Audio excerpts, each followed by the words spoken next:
Imagine watching a house burn down. Like you could actually see the flames licking the roof. You Right. can clearly hear the people inside screaming for help. It's a horrific thought. It is. But instead of calling 911, you and all your neighbors just slowly close your blinds. You sit back down on your couches. Yeah, and just silently agree to pretend the smoke billowing outside is just a heavy fog. Exactly.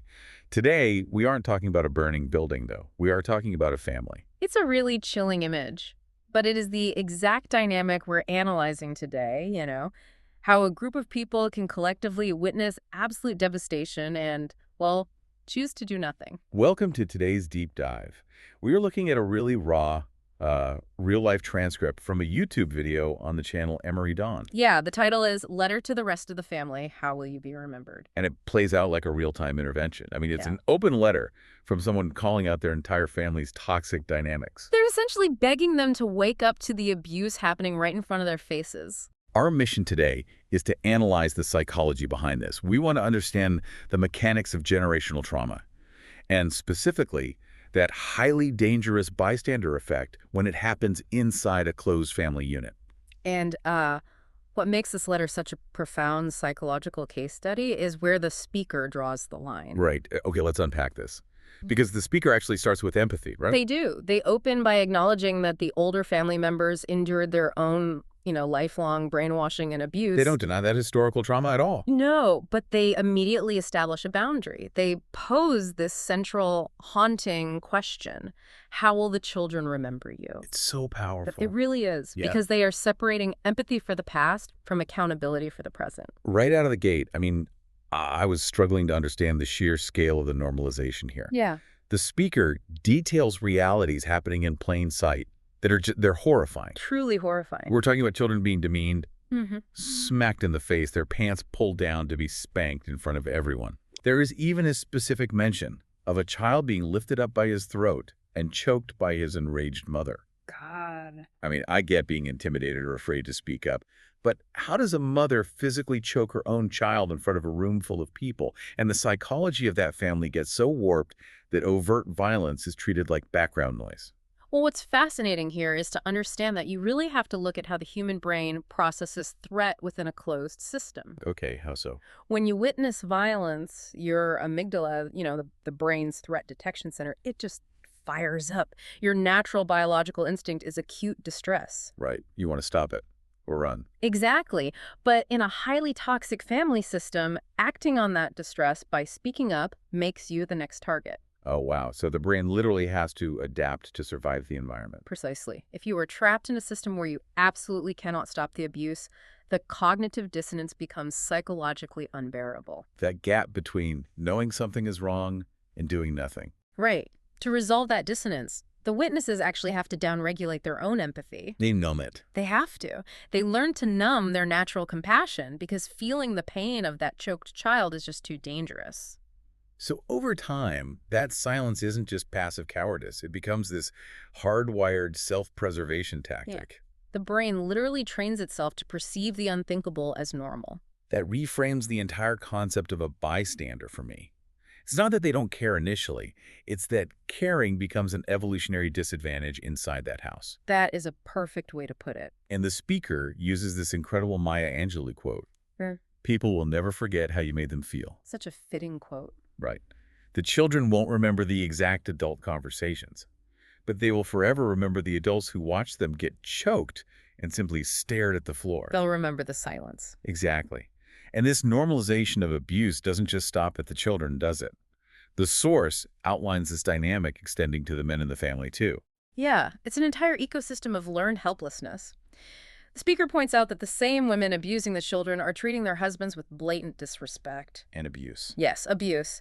These are boys and men described as not having a mean bone in their body, just sitting silently while being degraded by their wives and mothers. But the family members privately say they feel bad for the husbands. That detail really stood out to me. They whisper their sympathies behind closed doors. Which is the ultimate psychological trap of the bystander. Feeling bad privately allows the family members to tell themselves they are still good people, you know? Right, it protects their ego. Exactly. They maintain their internal moral compass without ever having to take the external risk of moral courage. But private sympathy does absolutely nothing to stop public abuse. And that failure to act logically breeds something much darker. Because the family doesn't just stay in this state of passive silence. No, they don't. You can't just silently watch a fire forever. Eventually, you either put it out or you start feeding the flames to keep yourself warm. Yeah, that's a chilling way to look at it, but it's true. The family actively started choosing sides, right? Prioritizing the abusers over the victims. The speaker asks this devastating question.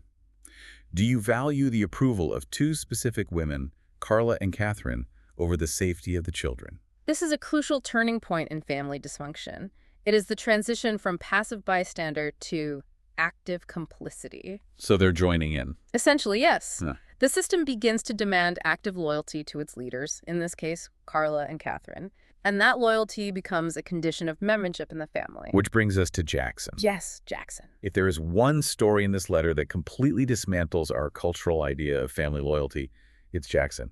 He did exactly what society tells a victim to do. He told the truth. He went to the authorities about the abuse he was suffering, and his family's response.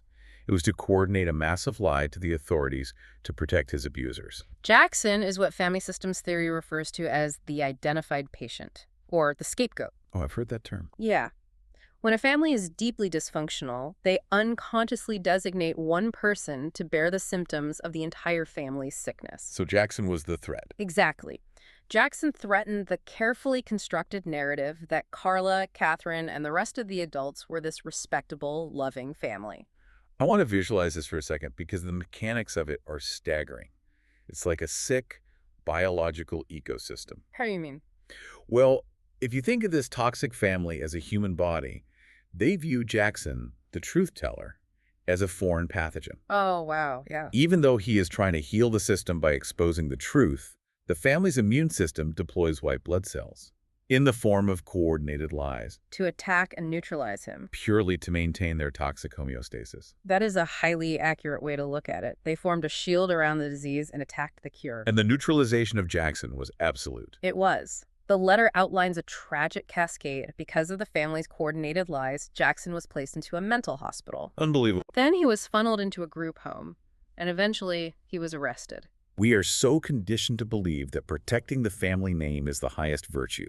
But in Jackson's case, protecting the family was literally synonymous with destroying a child. They sacrificed him on the altar of their public image. The psychological weight of that specific betrayal, it's difficult to overstate. Being abused is traumatic, but knowing your entire family, every single adult who was supposed to protect you, Held a meeting, looked at each other. and actively conspired to institutionalize you just to cover their own tracks. That institutional betrayal fundamentally fractures a person's ability to trust reality, let alone other human beings. It really does. But, the family's active betrayal of Jackson isn't even the final stage of this toxic loop. There's more. Yeah. When a family is willing to institutionalize a whistleblower, the next logical step is complete physical and emotional abandonment. Which brings us to the tragic reality of what the speaker calls the throwaway kids. When a family decides a child is a problem to be discarded rather than a person to be protected, the results are fatal. The letter profiles two men, Joe and Nate, and they stand as monuments to this kind of abandonment. They both died incredibly young, right? Yeah. Joe was 32, Nate was 40. And their histories are brutal. Joe was literally kicked out of his home to live on the streets of California at age 12. Age 12, it's unfathomable. And Nate was severely beaten in front of the entire family around age 13.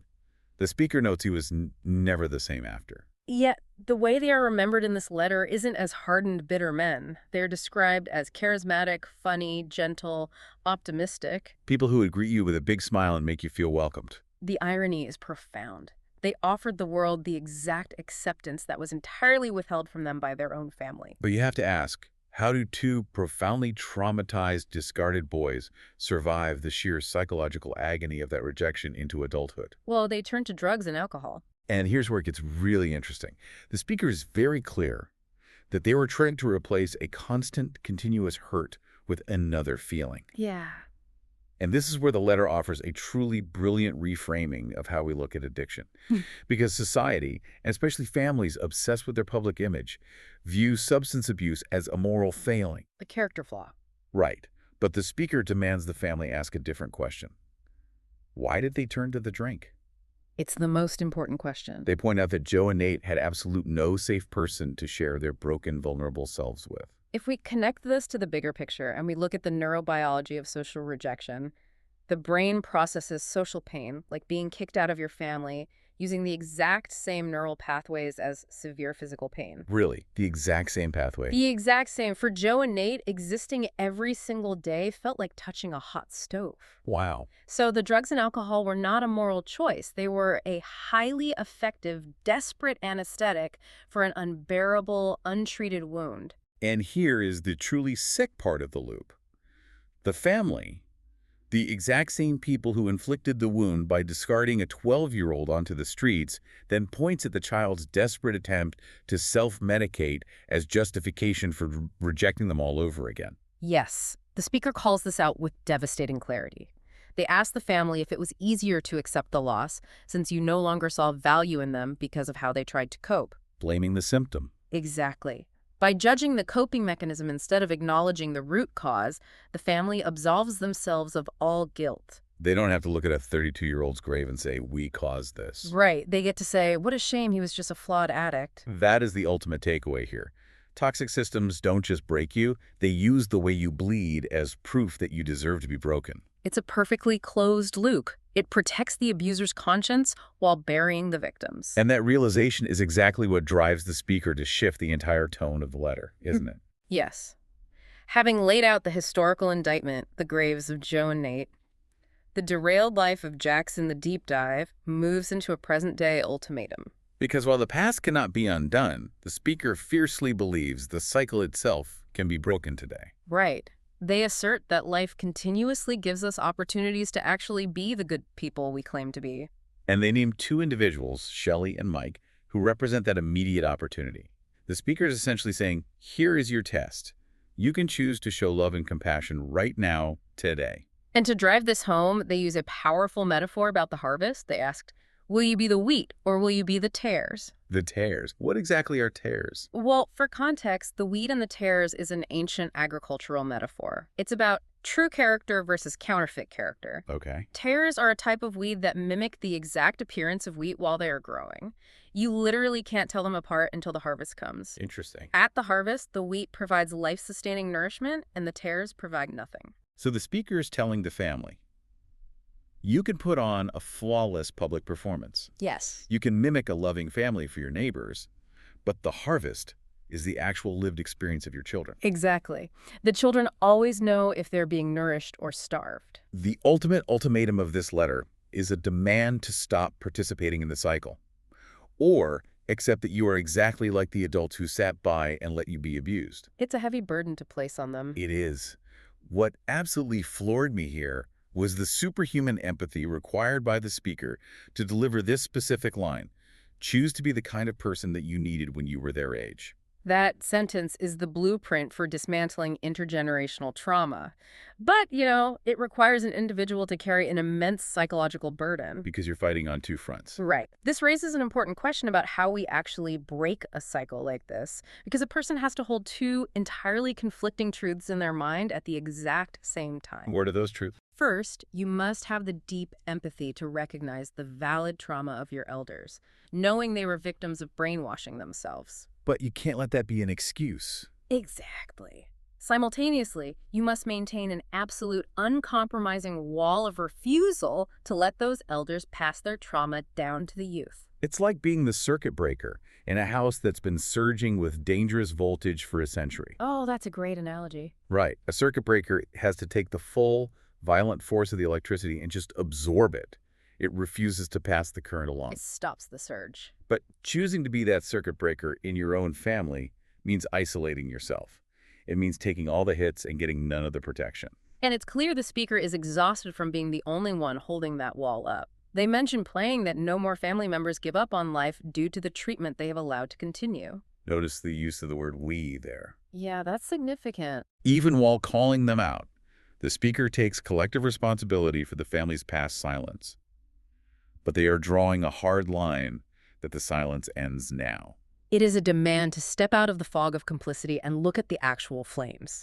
Let's pull all of these threads together. We've traversed some incredibly heavy psychological terrain today, unpacking a raw plea from the Emory Dawn channel. We really have. We analyzed the terrifying mechanics of a family's closed system, how a group of adults can watch a child be choked and convince their own brains to downregulate empathy just to survive the living room. Yeah, the bystander effect on a micro level. And we explored the devastating cost of institutional betrayal, where a family will act like a biological immune system, attacking a truth-teller like Jackson with coordinated lies just to protect their public image. And we examine the tragic reality of the throwaway kids, Joe and Nate. Right. We reframe their addiction not as a character flaw, but as a desperate, logical attempt to self-medicate the profound agony of being discarded by the people who were supposed to protect them. They stand as monuments to a system that demands you bleed and then punishes you for staining the carpet. That's incredibly well said. This entire letter is a testament to the fact that what happens in the shadows of a family system never actually stays there. The damage inevitably spills out into group homes, onto the streets, and tragically, into early graves. The mechanics of generational trauma might be invisible to the outside world, but the symptoms are everywhere if we just choose to look. They are. I want to leave you with a final thought to mull over. When we find ourselves in uncomfortable situations, especially within our own families or workplaces or our tight-knit communities, we often use a very specific phrase to justify our silence. Keeping the peace. Right. We tell ourselves that by looking the other way, we are just keeping the peace. But if keeping the peace requires ignoring the suffering of the most vulnerable people in the room, whose peace are you actually keeping? Are you keeping the peace, or are you just keeping the trauma alive?